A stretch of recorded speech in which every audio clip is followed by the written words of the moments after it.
By the time dinner was finished, it was already 7:30 p.m.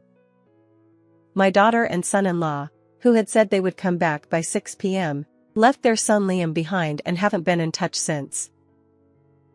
Perhaps tired from playing and having a full belly, Liam is now dozing off, looking drowsy as he nods off. But he's also got a bit of sand on him from his exploratory play, so it's time for a bath. Liam is only 5 years old. I fill the bathtub with warm water and prepare Liam's favorite character-themed bath bomb. It's one of those ones that releases a toy from inside, and I'm sure Liam will enjoy it. Bath time. I call out to Liam and James. As Liam woke up, he suddenly exclaimed, "I don't want a bath. I haven't done anything." He started running around the house. We were puzzled by Liam's words. After all the playtime, how could he claim to have done nothing? Liam's tense expression left us questioning. Even when we managed to get him into the bath, it was clear that washing himself would be a challenge. As I washed Liam from head to toe, I caught a surprised expression on his face reflected in the mirror. I had no idea why he was acting that way. Perhaps because of this lack of understanding, I was left bewildered, wondering what was going through his mind. Liam hesitantly got into the bathtub, and gradually, his expression softened. Then, he uttered a surprising statement. "Baths are warm, aren't they?" Huh? "I don't like the bath at home. But Grandma's bath is fun and warm. I like it." As I continued listening, he blamed himself, tears welling up in his eyes. I am Mary Smith. For the past 50 years, I have been born and raised in this town. It's not a place where trains come every 2 minutes like in the heart of the city. Instead, we rely on buses that come approximately once an hour, or we drive our own cars for daily life. Being in the countryside, my parents and relatives encouraged me to spend my entire life in this town. Personally, I don't feel restricted living here.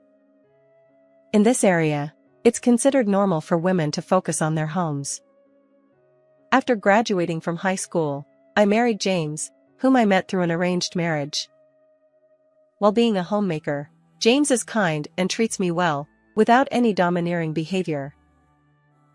After a few years of marriage, I was blessed with a daughter named Sophia. She is like a precious treasure to us. We made every effort to shield her from societal pressures and gossip. When she was little, it seemed like she enjoyed life in this town. However, the rural customs and mindset didn't quite align with the younger generation, including Sophia. Our relatives, who have lived here for a long time, often criticized her harshly. Gradually, Sophia spent less time at home, and a distance grew between us. "I'll be studying at school today, so I don't need dinner." Her desire to leave this countryside must have been what motivated Sophia.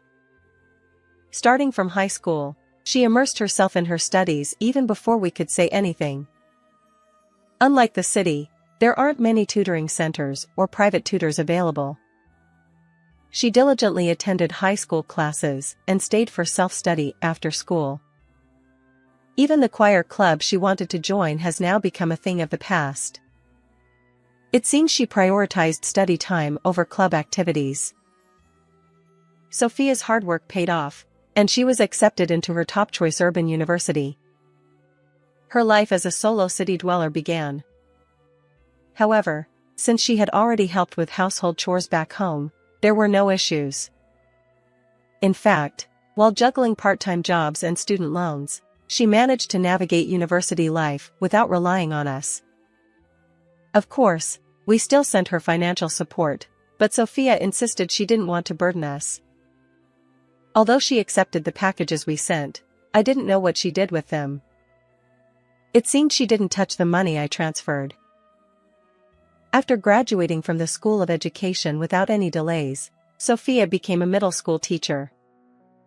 She met Michael Pitt, a colleague at her workplace, and they got married during her second year as a working professional. Why does this story feel distant?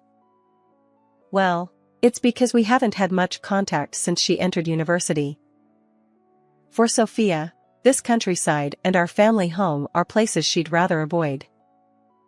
Sophia once declared, "I'm not staying in this town. I'll continue living in the city. The transportation is convenient, and I can do anything there." Over the past decade, we've met Sophia face to face only a handful of times, mostly when we visited her city due to James's work. Our interactions usually revolved around dining out as a family of 3. Michael never attended our family gatherings. The only time he and Sophia visited our home was before their marriage. Since we're getting married, I thought it would be proper to introduce myself. However, Michael didn't seem particularly interested in our family home. "Since you've come all this way, would you like some tea?" I offered. Michael declined, saying, "No, thank you." As for Sophia, she left immediately after the greetings, as if that was the only purpose. "I have work tomorrow, so I'll head back now. You've seen Michael, so you should be satisfied, right?" We never had a formal meeting with Michael's parents, and I've never heard any details about them. Whenever I asked, the answers were vague or non-existent. I don't even know his family structure or where he's from. Take care of yourself. And remember to reach out occasionally. We were feeling the loneliness, but unable to convey it to Sophia. We anticipated being ignored if we expressed our feelings. I didn't want to experience the sadness and emptiness of being ignored. Besides, I've heard that being a teacher involves a heavy workload. Both of them serve as club advisors, often working on weekends. Our home is too far from the city where Sophia and Michael live. Perhaps the difficulty of casually returning home contributes to the growing distance. Unbeknownst to us, Sophia has been changing steadily. Yet somewhere deep down, the desire to start anew as a family still lingers. Internally, I harbored a sense of frustration toward Sophia. About 3 years after their marriage, Sophia and Michael welcomed a son. They named him Liam. He's our first grandchild. When we received the news of his birth, we rushed to the hospital. Our plan was to see his face and leave promptly. After all, right after childbirth, both mental and physical fatigue accumulate. Plus, I understood the desire to enjoy uninterrupted parent-child time. Considering it was winter and infectious diseases were prevalent, we didn't want to risk bringing anything into the hospital. Congratulations on the birth. If you need anything, don't hesitate to rely on us. And occasionally visit our home. Suppressing the longing to spend more time together, we kept our visit brief. However, even when Liam turned 1, Sophia and Michael still didn't visit our family home. Our desire to see Sophia and Liam intensified after the birth of our grandchild. We tried to maintain contact by spacing out our phone calls. We didn't want to be intrusive, but hearing their voices always made us yearn to see them. If coming here is difficult, we'll come to your place. Or perhaps we could all go somewhere else for a visit? Not necessarily home. I'm busy with club advising and test grading. In that case, how about we take care of Liam? We'd love to give you a break, but... Your feelings are enough. I'm too busy to let Liam visit. If you can take him to the zoo or a park for outdoor play, that would be great. Thank you. After that, we started taking care of Liam approximately every 6 months. Sophia would leave Liam with us in the morning at the nearest train station to their home. I have to accompany the club's competition, so I'll leave him here. I'll come to pick him up around the usual time. We would then take Liam to places he wanted to visit, such as the aquarium or amusement park. Sometimes, we'd spend the day just watching trains go by. At parks, Liam would run around freely, but in public places like the aquarium or shopping malls, he'd behave quietly. Sophia and Michael both work as middle school teachers, so they've likely instilled good manners in Liam. We praised Liam a lot and played with him. When we gently stroked his head, he was surprised at first, but gradually, a happy expression appeared on his face. Around 6:00 p.m., Sophia would finish work and come to pick up Liam. As we visited more frequently, Liam started crying when it was time to go home. He seemed to understand that we would part ways as evening approached. I want to play more with Grandma and Grandpa. We'll see you again soon. You have kindergarten tomorrow, so we need to head back. With a tinge of reluctance, we watched Liam's retreating figure. As he grew up, the feeling of not having played enough also arose. I wanted to increase the frequency of play a little more, but Sophia's schedule also played a role. Since he didn't stay at my house, the time we could spend together was short. I have even suggested staying over during long breaks. However, Sophia strongly insisted on all three of them sleeping in the same house at night, and that hasn't been realized. I've heard that boys only seek comfort until they're little. As I have only raised a daughter, there are things I don't understand. Sophia often said she wanted to cherish this very moment. I couldn't disregard her feelings as a mother. We conveyed that we were always welcome whenever and were waiting for her contact. When Liam turned 5 years old, we received an unusual phone call from Sophia. This year, work is more settled, so would it be okay if we spend the Christmas holidays there? We don't mind at all. You're welcome anytime. Sophia returning to our family home marks the first time in approximately 8 years, since the pre-marriage greetings. Perhaps Liam has become less demanding compared to his infancy, which makes Sophia's visit more feasible. Since receiving her call, we've been eagerly anticipating the rare occasion when our whole family would be together. Although I've always had the tradition of preparing roast turkey and Christmas ham, this year, with more people, I'm putting even more effort into it. Given that Sophia enjoys rib roast, I'll make sure to have extra. And of course, I prepared French fries, Liam's favorite. James, too, had been meticulously cleaning and tidying up the house in anticipation of his first grandchild's stay. As he marked the calendar and counted down the days, I couldn't help but smile. James, though not very talkative, expressed his excitement through his demeanor. It's clear that he was eagerly looking forward to Sophia and her family's visit. Finally, the day arrived. We received a message that Sophia and her family had reached our nearest train station, so we went to pick them up. This area is inconvenient without a car, but it's too far for them to come directly from the city by car. They were making the effort to stay overnight with us, and we wanted to provide the best hospitality possible. Welcome back. Come on in. Thank you for picking us up. With beaming smiles, James and I helped Sophia and her family into the car.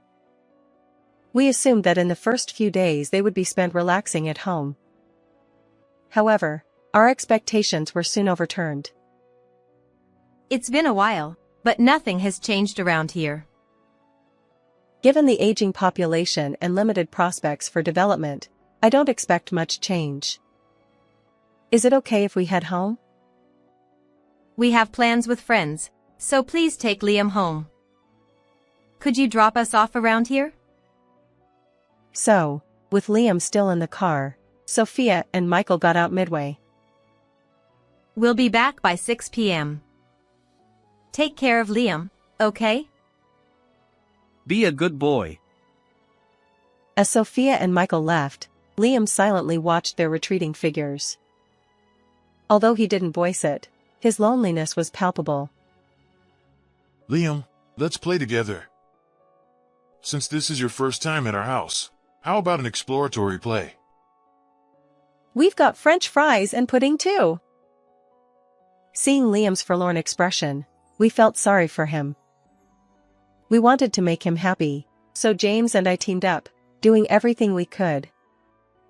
As we played with Liam and he enjoyed the treats I made, his smile brightened our hearts. Witnessing our grandchild's laughter was a precious moment of happiness for us. The promised 6 p.m. came and went, but Sophia and Michael didn't return. Not only that, despite our repeated calls, there was no response. Anxiety crept in. Had they been in an accident? The last bus had already passed, and this wasn't a place where taxis were readily available. Our location, surrounded by fields, lacked nearby convenience stores, and the sparse streetlights didn't offer much reassurance. It cannot be said that there was absolutely no possibility of an incident occurring. While preparing to be ready for any communication or pickup request, we waited for news from them. Instead of the planned family dinner for 5, it was just James, Liam, and me around the table. Of course, we had saved portions for Sophia and Michael. To lift my slightly disappointed mood, Liam's beaming smile as he faced his favorite French fries did the trick. He devoured them all, and it was the first time I'd seen him eat so much. Grandma's homemade food is incredibly delicious.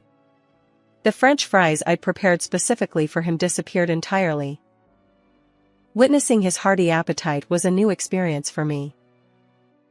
By the time dinner was over, it was already 7:30 p.m. Liam, tired from playing and having eaten his fill, was dozing off, looking drowsy as he nodded off. Despite his drowsiness, he had a bit of sand in his hair from their exploratory play, and it was time for a bath. I filled the bathtub with warm water and prepared Liam's favorite character-themed bath bomb. It's one of those that reveals a toy inside, and I knew Liam would enjoy it. Bath time! I called out to both Liam and James. Suddenly, Liam's eyes snapped open, and he declared, I don't want a bath. I haven't done anything. Confused, we wondered why he'd say that after a day of playing so much. Liam, I've prepared the bath for you. Get in. I tried to reason with him. But he was too busy darting around the house to listen. He slipped under the table, then raced up the stairs. It was a comical chase. Liam, our 5-year-old grandson, and James and me, a couple in our 50s. Despite helping out with farm work, I suddenly felt my age in every joint and muscle. Finally, with James's help, we managed to corner Liam. His tense expression left us puzzled. It wasn't just about being caught, there was something more to it. We couldn't quite grasp why he'd react this way after losing a simple game of tag. Liam's face held a deeper secret, one that intrigued and concerned us both. Having made him to the changing area, Liam hesitated to undress, so ultimately, we helped him change. It seemed challenging for him to wash himself, so I carefully washed his hair, down to his toes. Through the mirror, I could see his surprised expression. Why was he acting this way? I had no clue, and that uncertainty left me puzzled. Liam gingerly stepped into the bathtub, and gradually, his expression softened. Then, he uttered a surprising statement. Baths are warm, aren't they? Considering his previous behavior, I sensed that something was bothering Liam. Perhaps it was related to his aversion to baths. Unsure of how to approach the topic, Liam began to explain. Well, baths are where I can be splashed with water, right? So why do I need to take off my clothes? No, baths are for cleaning your body and getting warm. Why would anyone splash water on you? Liam hesitated but finally shared. Mom and Dad say I'm a bad kid. They threaten to punish me and always take me to the bath. Despite his parents' words, Liam refrained from blaming them directly. Instead, he blamed himself, nearly on the verge of tears. It was a heartbreaking moment. I don't like the bath at home, but Grandma's bath is fun and warm. Just a while ago, Liam had looked like he was about to cry, but now, as he soaked in the tub, he wore a smile. I hugged him tightly.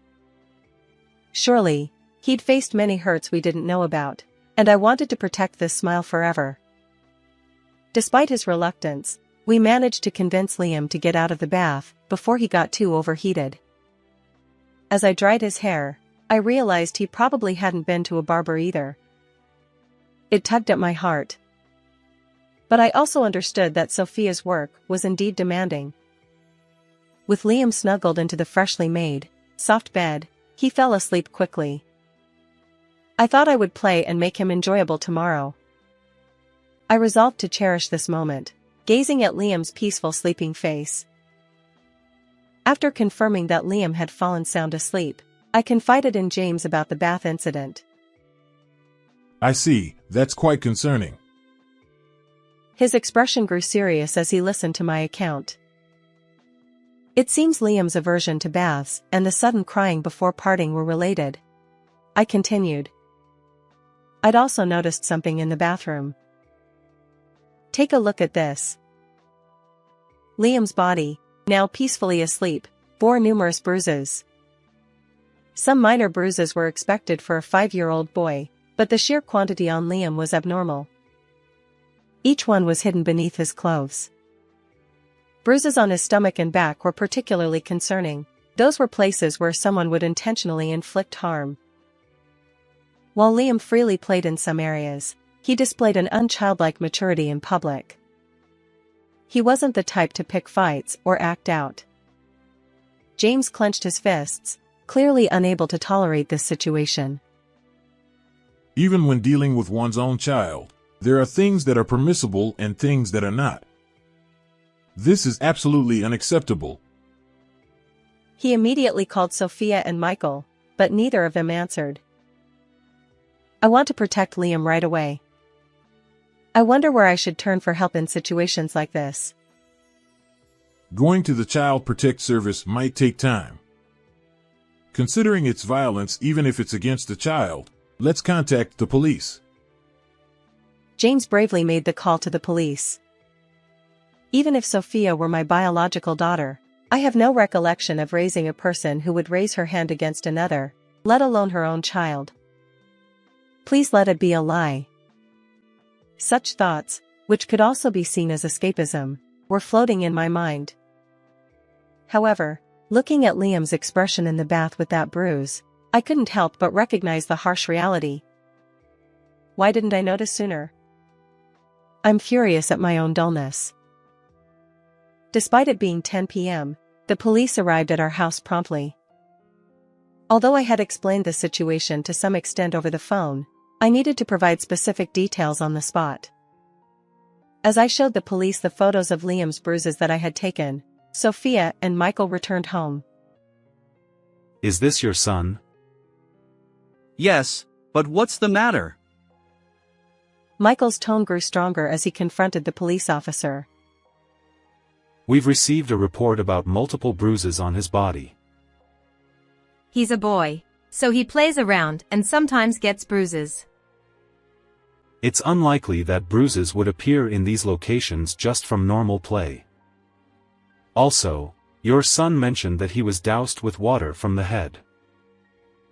Well, the two of them couldn't answer the police officer's questions, and gradually, their voices faded. Michael, who had been assertive with the police, was no longer the same. After a brief silence, Sophia began speaking frantically. It's all Liam's fault. Despite being a teacher's child, he's performing poorly. It was just a minor punishment. Blaming everything on Liam. Sophia and Michael started insisting that they had no choice but to do what they did. Their words infuriated me. However, if I lost my temper and confronted Sophia and Michael now, I'd be on the same level as them. Suppressing the urge to raise my voice, I waited for the police officer's next move. Suddenly, James, who was standing next to me, headed somewhere. He returned promptly, carrying a bucket in both hands. In the next moment, he poured the entire bucket of water over Sophia and Michael's heads. Even the police officer and I were taken aback. James stared at the two of them with an expressionless face and said, "I've only returned a small portion of what you did to Liam. Never set foot in our house again." The police officer turned to Michael and Sophia, asking, "Could you please provide more details at the station?" Sophia reluctantly replied, Fine. Sophia and Michael headed to the police station with the police officer. The commotion had become quite significant, and it seemed that Liam had also woken up. "Don't be scared anymore. Let's all rest together tonight," I reassured Liam. In an attempt to alleviate Liam's fear, James, Liam, and I climbed into bed side by side. I couldn't help but feel an overwhelming sense of anxiety about what would happen next. However, there was no use dwelling on it now. I had to convince myself that this was the only way to protect Liam. As a result of investigations by the police and Child Protective Services, Sophia and Michael were formally arrested. Apparently, in addition to what Liam had told me, they had subjected Liam to various mistreatments. At times, they even withheld meals from him, and when his bruises were severe, they kept him home alone instead of sending him to kindergarten. The kindergarten teacher had also sensed something amiss and had set up a system to observe Liam more closely. His smile while eating French fries and large portions of food were likely related to these events. The fact that Sophia and Michael were arrested was reported in a small local newspaper in their area.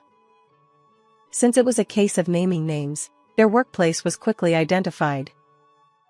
Naturally, the news also reached our rural community. For a while, Liam stayed home from kindergarten due to concerns from other parents. Our neighbors bombarded us with various questions. While some were understanding, others were harsh in their words. Still, it was comforting to hear that everyone agreed that reporting the incident was the right thing to do. Given their arrest and the cause being child abuse, even if they were released on bail, they likely wouldn't be able to work in their original fields. On that day, James pouring water over them in front of the police officer was resolved as a warning. Meanwhile, Liam began living with us. He will start elementary school next year. Although there was a school nearby, it had only one class per grade, and the number of students was small. Additionally, rumors circulated about his parents' arrest. In this small countryside, gossip could be detrimental. We decided to establish a new home not far from the house where Sophia and Michael had lived. We couldn't let go of the house itself because it had been passed down through generations and had a family garden. Liam also expressed a desire not to be separated from the friends he had made in kindergarten, so we started splitting our time between the two places. Initially, Liam was fearful of his parents' shadows. Did I do something wrong by causing all this? "You're okay, Liam. You're a good kid." The words from his parents during his early years had left a lingering curse. We worked hard to create an environment where Liam could feel safe and gradually remove that curse. He safely enrolled in the elementary school near his original home, where he made new friends alongside his existing ones. Witnessing Liam's heart gradually soften brought us immense joy. Now, several years later, it seems that Liam is living freely and comfortably. Except for times when he catches a cold or feels unwell, he attends school every day, and sometimes hangs out with friends before coming back home. On weekends and holidays, he helps out with rural farm work and household chores. He's also started new extracurricular activities. I want to try playing soccer. I asked Dad before, but he said no. That's fine. Try everything, and see what suits you. Gradually, Liam began sharing his feelings and thoughts with us. As grandparents, we stepped into the role of actual parents. Despite the challenges posed by our age and occasional back pain, we even participated in the parent-child relay race during the school sports festival. During a recent open school event, Liam wrote about us in an essay titled "The Person I Admire." The people I admire are Grandma and Grandpa. They always think about me and tell me when something is wrong. We want to continue protecting that smile on his face. Hearing his essay, James and I were moved to tears and reaffirmed our commitment to Liam's well-being. How did you find this story? If you enjoyed it, consider subscribing to our channel. Until next time.